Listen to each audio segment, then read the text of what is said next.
నమస్తే రమగారు. నమస్తే జయ. రమగారు, అన్నం తినేసిన తర్వాత ఆ పళ్ళెం ఎవరు తీయాలి? ఇప్పుడు మన ఇంట్లో అంటే మనం తీసుకుంటాం. వేరే వాళ్ళ ఇంటికి వెళ్ళినప్పుడు మనల్ని తీయనివ్వరు.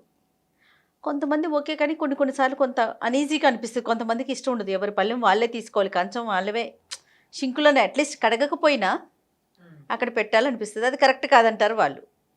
దీనికి సంబంధించి అసలు ఏమన్నా అంటే మనకి పెద్దవాళ్ళు చెప్పింది కానీ శాస్త్రంలో కానీ అట్లా ఏమన్నా ఉందండి? బోల్డ్ ఉన్నాయి దాని మీద. ఓకే. ఎవరి కంచం తిన కంచం తీసుకోకూడదంటారు పెద్దవాళ్ళు. ఇప్పుడు చాలా ఇది వరకటి కాలంలో ఎలా ఉండేది, మళ్ళాగా లింగులు ఇటుకు 1 2 కాదు కదా, బోల్డ్ అంతమంది పిల్లలు ఉండేవాళ్ళు. 10 మంది, అమ్మ చిన్నక్కయ్యో అమ్మ పెద్దక్కయ్యో అమ్మ మూడో పిల్లో ఎవరో ఒకళ్ళు వడ్డనుకుంటేవాళ్ళు. తత్మా వాళ్ళంతా కూర్చునేవాళ్ళు కదా.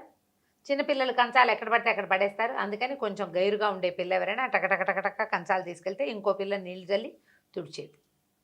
కొన్ని నీళ్ళల్లో ఇలాగా కొంతమంది ఎవరు తిన్న కంచం వాళ్ళు తీసుకెళ్ళి పంపు దగ్గర పెట్టడము. అప్పుడు పంపులు ట్యాపులు సింకులు ఏవి లేవు కదా. పెరట్లో నూతి చెప్తా దగ్గర నూతుల దగ్గర ఎక్కడో గిన్నెలు తోకునేందుకు ఒక ప్రాంతం ఉంటే అక్కడ నీళ్లు ఉండేవి కాదు. ఏదైనా చెరువు నుంచి తెచ్చి పెట్టుకునేవారు. అందులో నుంచి నీళ్ళు పోసి కడుక్కోవాలి. పిల్లలైతే వేస్ట్ చేస్తారు, పెద్దవాళ్ళైతే ఒబ్బిడిగా కడుగుతారు.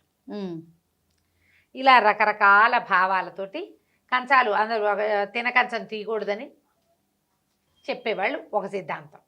అక్కడి నుంచి మన ఇంటికి ఒక చుట్టం వచ్చాడు. ఆయన తిన కంచం ఆయనే తీసుకోకూడదు. మనకి భోజనం పెట్టిన ఫలితం ఉండదు. ఓహో, నేను మీ ఇంటికి వచ్చి భోజనం చేసి నా విస్తరి నేనే ఎత్తేస్తే నాకు భోజనం పెట్టిన ఫలితం మీకు లభించదు. అందుకని గృహస్థే ఆ విస్తరి తీయాలి.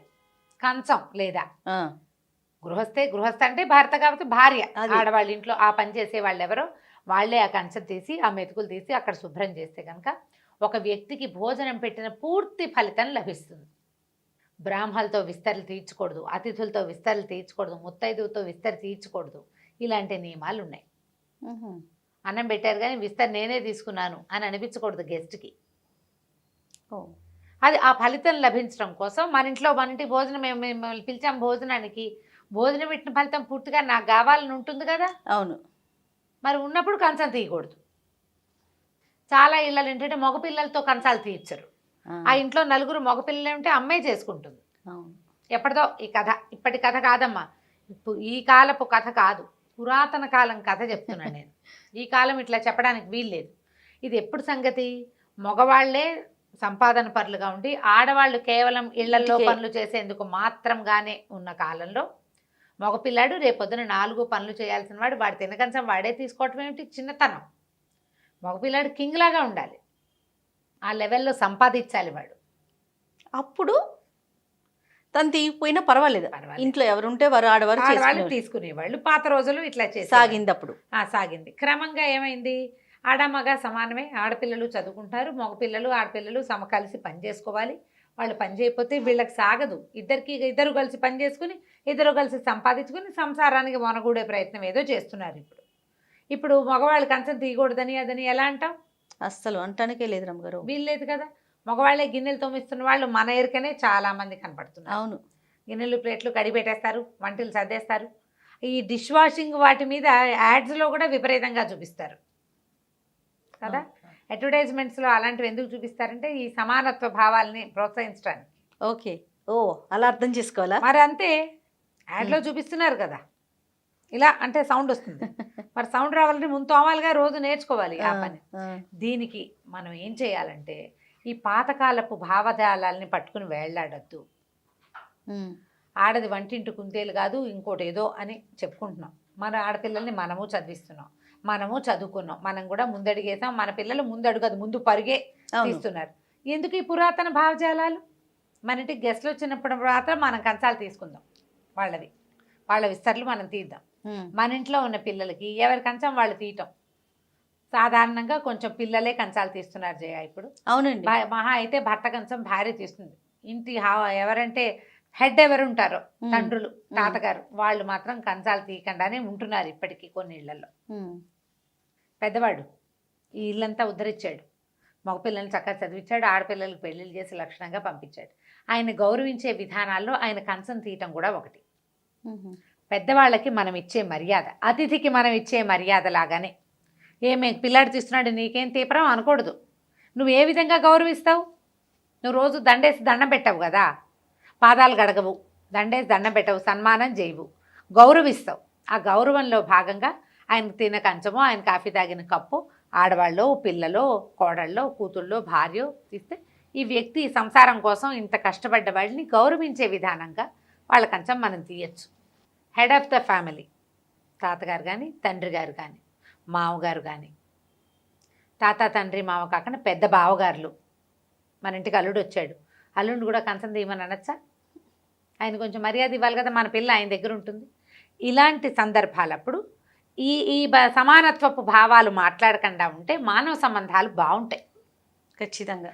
ఇప్పుడు మా అబ్బాయి తీస్తున్నాడు మా అల్లుడు ఎందుకు తీయడు అని అనకూడదు, మీరు అనకూడదు.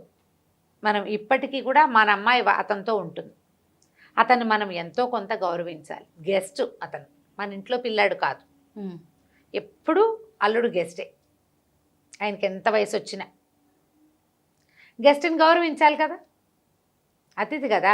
కాబట్టి ఆయన కంచం తీసుకోవచ్చు. ఇక్కడ సమానత్వ భావాలు అవి మాట్లాడకుండా ఉండాలి. మన ఇంటికి ఎవరైనా చుట్టాలు వచ్చారు, అబ్బాయి బావమరుదులు వస్తారు, అమ్మాయి బావగారులో తోడుకోడల్లో తమ్ముళ్ళు ఎవరు, అలాంటి వాళ్ళందరినీ మనం సమానత్వ భావాలు చెప్పి మీ కంచాలు మీరే తీసుకోండి అంటే ఎలా ఉంటుంది? బాగోదు కదా. ఆలోచించి ఇలాంటివి చెప్పాలి, చేయాలి. పురాతన కాలం నాటి భావాలని కొంచెమే ఉంచుకోండి, అన్ని విషయాలు మర్యాద వరకు అంతే. అది ఎప్పటికీ మనం ఇవ్వాల్సిందే, ఎప్పటికీ మనం ఇవ్వవలసిందే మర్యాద, అది మానకూడదు. మర్యాద వల్లే మానవ సంబంధాలు చక్కగా ఉంటాయి, పాలిష్డ్గా. నువ్వెంత అనగానే ఇంకేం లేదు, అంతే అయిపోతుంది కదా, ఇంక అయిపోయింది కదా. ఇక మర్యాద లేదు, వాళ్ళు నీకే మర్యాద ఇవ్వరు. నువ్వు మర్యాద ఇవ్వవు, వాళ్ళు నిన్ను మన్నించరు. నువ్వు మర్యాద ఇస్తేనే నువ్వు మన్నన పొందగలుగుతావు. ఇది దానికి సంబంధించిన వ్యవహారం. కాబట్టి మన ఇంటికి గెస్ట్లు వచ్చినప్పుడు వాళ్ళ ఆకులు తీయటమో వాళ్ళ కంచాలు తీయటమో మనకు అగౌరవం కాదు, మనం ఇచ్చే మర్యాద. మనం ఎవరింటికైనా వెళ్ళినప్పుడు మా అబ్బాయి మా ఇంట్లో మేమే తీస్తామండి నేను బలవంత పెట్టకుండా వాళ్ళు వద్దన్నారు అనుకోండి, క్యాజువల్గా వదిలేయండి, ఏం కాదు, అంతే. ఒకవేళ వాళ్ళేం మాట్లాడలేదనుకోండి, క్యాజువల్గా తీసేయండి. ఏంటి వీళ్ళు తీయట్లేదు, అతిథులను గౌరవించరా, లాంటి భావాల్లో కూడా వెళ్ళబోకండి. పరిస్థితిని బట్టి మనం ప్రవర్తించుకోవాలి, అప్పుడు మన మర్యాద నిలబడుతుంది, అంతే. దాని మీద పెద్ద విషయం ఉండదు. ఎప్పుడు ఇవి చేస్తారు, సంతర్పణలు అవి చేస్తారు. సంతర్పణలో వరుసగా భోజనాలు వడ్డించుకుంటూ వెళ్తారు, ఆకులు తీయనివ్వరు. ఆకులు తీసేందుకు వేరే వ్యక్తులు ఎవరైనా తీస్తారు. కొంతమంది గృహస్థులు తమ గనక ఏదైనా సమారాధన చేస్తే గృహస్థే ఆకు తీయాలన్న నియమం ఒకటి ఉంది. కొన్ని చోట్ల చెప్తారు, భార్యాభర్త వాళ్ళే ఒకళ్ళు బుట్ట పట్టుకుంటారు, రెండో వాళ్ళు తీస్తారు. అలా చేస్తేనే భోజనం పెట్టిన పూర్తి స్థాయి ఫలితాలు లభిస్తాయి. వాళ్ళకి ఆజ్ఞ ఎలా ఉంటే వాళ్ళ పురోహితులో గురుగారు చెప్పిన ప్రకారంగా చేసుకుంటారు. అలాంటప్పుడు వాళ్ళు కావాలనుకున్న ఆ పుణ్యాన్ని ఏదో వాళ్ళకే దక్కనిస్తే మంచి మర్యాదగా ఉంటుంది. ఆలోచించి కొంచెం కొద్దిగా సందర్భాన్ని బట్టి మర్యాదగా ప్రవర్తిస్తే ఇందులో ఈ పాతకాలపు భావజాలాలు ఉండవు, కొత్త కాలపు ఆధునీకరణ ఉండదు, మధ్య మార్గంగా వెళ్తాం. ఇలాగని మన ఇంట్లో మగపిల్లలకి కంచాలు తీయకూడదు, అమ్మాయి ఉంది కాబట్టి అమ్మాయే తీస్తుంది, ఇలాంటివి మాత్రం అలవర్చబోకండి. ఈ రోజుల్లో పిల్లలు ప్రపంచవ్యాప్తంగా ఉన్న అన్ని దేశాల్లోకి వెళ్ళిపోతున్నారు, ఒంటరిగా ఉంటారు, వాళ్ళిద్దరే ఉండాల్సి వస్తారు, వాళ్ళే వాళ్ళ జీవిత నౌకకి సారథ్యం వహించాల్సి వస్తారు. ఏ పని రాకుండా ఏ పని చేయకుండా ఈ మర్యాదల వ్యవహారాల్లోకి వెళ్ళి గొప్పలకి పోయి పిల్లలకి పనులు నేర్పించకుండా ఉంటే కనుక వాళ్ళు ఇబ్బంది పడే అవకాశం చాలా ఎక్కువ. ఆనందినగానే చుట్టూతో కొంచెం చేతడి చేసుకోవటం, చుట్టూతో ఉన్న మెతుకులు తీయటం, ఆ చెత్తను ఎత్తి ఏదైనా అందులో కరివేపాకు, పచ్చిమిర్చి, ఎండుమిర్చి, వదిలేసిన కూర అలాంటివి ఉంటే అవి కాస్త తుడిచి ఓ డస్ట్బిన్లో వేయటం, కంచాన్ని కడిగి పెట్టుకోవటం ఒక మంచి అలవాటు. కనీసం తీసుకెళ్ళి సింకులో నీళ్ళ కింద అయినా పెట్టే అలవాటు రెండోది. పిల్లలకి చిన్నప్పటి నుంచి 5th ఇయర్ నుంచి 5 ఏళ్ల పిల్లల దగ్గర నుంచి వాళ్ళ కంచం వాళ్ళు తీయటం, వాళ్ళు పాలు తాగిన గ్లాస్ తీసుకెళ్ళి సింక్లో పెట్టడం. కొంచెం పెద్ద పిల్లలైతే కడిగి పెట్టుకున్నానా అని చెప్పి కడిగించండి. ఆ పనులు అవమానంగా చిన్నతనంగా భావించే పద్ధతుల్లో పిల్లల్ని ఉంచద్దు. నేనే కడగాల, అదంతా నేనెందుకు చేయాలి అంటే నువ్వు కూడా చేయాలి, అమ్మ చేస్తుంది అంటారు కొన్ని ఇళ్లలో. నేను విన్నా ఆ మాట. గిన్నెలు నేను తోమటం ఏంటి, పనిమైతే అవుతుంది, అయితే మా అమ్మతో అవుతుంది, నేను ఎందుకు తోమాలి? ఆడపిల్లలు కూడా. తల్లులకి ఈ లక్షణం ఉండకూడదు. పిల్లలతోటి చేయించండి. 4 గ్లాసులు మంచినీళ్ళ గ్లాసులు అయితే ఒట్టిగా కొంచెం వాష్ చేసి పెట్టు. మంచినీళ్ళ గ్లాసు పోనీ ఊరికి వాళ్ళకి ఒక అలవాటు చేయాలి కదా. ఇట్లా చిన్న చిన్న పనులు అలవాటు చేస్తేనే ఈ చిన్న మర్యాదలు, ఎవరో వచ్చారు గెస్ట్, నాన్న నీ కంచంతో పాటు పెద్దనే కంచం కూడా తీసి అని చెప్పాలి. నా కంచం నేను తీసుకున్నా, పెద్దనే కంచం నేను ఎందుకు తీయాలి అని పిల్లడు మాట్లాడకుండా ఉంచాలి మీరు. అప్పుడు మర్యాద ఇవ్వటం. పెద్దనే మన గెస్ట్, మన ఇంటికి వచ్చాడు, పెద్దవాడు కదా, నువ్వు చిన్న పిల్లాడు, నువ్వు తీయాలి. అవును. ఇలా గనక నేర్పిస్తే, ఇప్పుడు పిల్లాడు అంటున్నాను అనుకో, మా ఇంట్లో అబ్బాయిలే కదా, అందుకని నేను ఆ మాట చెప్తున్నా. ఆడపిల్లలైనా లక్షణంగా ఇదే నేర్చుకోవాలి. మేనత్తలు ఎవరైనా మన ఇంటికి పెద్దవాళ్ళు వస్తే వాళ్ళకి కంచం తీయించడం, వాళ్ళకి మంచినీళ్ళు తెచ్చిపెట్టడం, వాళ్ళు కాఫీ తాగితే గ్లాస్ తీసుకెళ్ళి లోపల పడేయటం, ఇట్లా నేర్పిస్తే కనుక పిల్లలు ఇబ్బంది పడకుండా ఉంటారు. అండ్ పెద్దవాళ్ళని మర్యాద చేయటం వాళ్ళకి చాతొస్తుంది. అది రేపొద్దున మీకు ప్లస్ అవుతుంది. ఎస్, అంతే.